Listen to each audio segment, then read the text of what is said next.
मुख्यमंत्री जी जब भी यात्रा पर बिहार में निकले हैं, बिहार के लिए कुछ नई सौगात, नई खुशखबरी ही देते हैं। जिन क्षेत्र में जाएंगे वहाँ के लोगों को खुशखबरी मिलेगी और हम समझते हैं कि समीक्षा भी होगा। क्यों उनकी रणनीति चुनाएगा, आप तो समझ लीजिए कि वो क्या कहना चाहते हैं। वो डर रहे हैं, जिस तरह से चुनाव वो जीत रहे थे वो चुनाव में बंद हो गया है, तो हताशा का परिचय है इस तरह का दे रहे हैं स्टेटमेंट।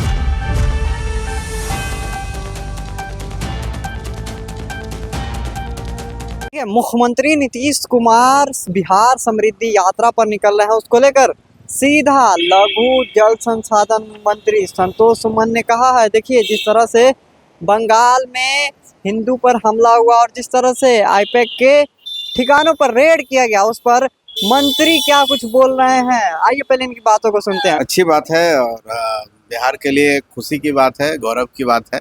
माननीय मुख्यमंत्री जी जब भी यात्रा पर बिहार में निकले हैं, बिहार के लिए कुछ नई सौगात, नई खुशखबरी ही देते हैं। पिछली बार आपको याद होगा कि प्रगति यात्रा के दौरान करीब 50,000 करोड़ से ज़्यादा की योजनाओं का शिलान्यास किया गया और हम समझते हैं ये यात्रा भी एक सुखद संदेश लेके आएगा। तो अच्छी बात है, हम सब स्वागत करते हैं। माननीय मुख्यमंत्री जी के स्वागत के लिए हम लोग तैयार हैं। हम लोग जिस जिले के प्रभारी मंत्री हैं, जो गृह जिला है वहाँ आएंगे और हम उनके आने से फ़ायदा ही होगा।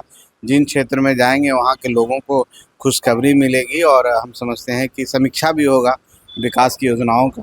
तो सब मिला करके मुख्यमंत्री जी के जाने से बिहार का विकास होता है और अच्छी बात है। वैसे ही माननीय मुख्यमंत्री जी यात्रा करते रहे। टीएमसी सांसद अभिषेक बनर्जी ने कहा है कि ईडी जो आईपैक के ठिकानों को छापा मारने दरअसल वो हमारे जानकारी और हमारी रणनीति को चुरा है।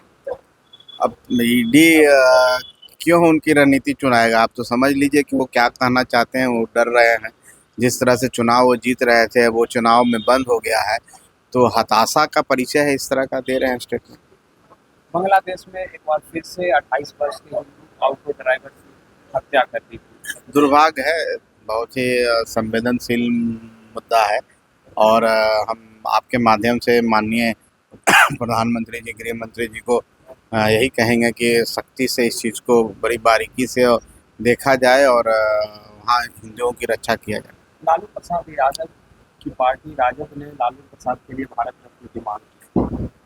अब इस पर मैं कोई टिप्पणी नहीं करूंगा भाई, इस पर कोई बोलने लायक कोई चीज़। आपने सुना किस तरह से वो कहते हुए नजर आ रहे हैं। देखिए लालू प्रसाद यादव के बारे में भी बोल रहे हैं, सीधा बात की गई तो कह रहे हैं, तो उस पर अब मैं क्या ही बोलूं। देखिए एक तरफ नीतीश कुमार को भारत रत्न देने की बात की जा रही थी, तो वही राजद ने भी लालू प्रसाद यादव को जो है भारत रत्न देने के लिए बताया है कि वो भी लायक है, लेकिन इस पर सीधा उन्होंने कहा कि अब इस पर मैं क्या बोलूं। लेकिन वही दूसरी तरफ मैं आपको बताऊं तो मंत्री संतोष सुमन ने भी साफ कर दिया कि किस तरह से सारी चीजें होने वाली है। बहरहाल इन सारी मुद्दों को लेकर आप क्या सोचते हैं, आप अपनी राय कमेंट बताएं और इसी खबरों के लिए हमारे साथ बने रहे और देखते रहे एकदम कड़क।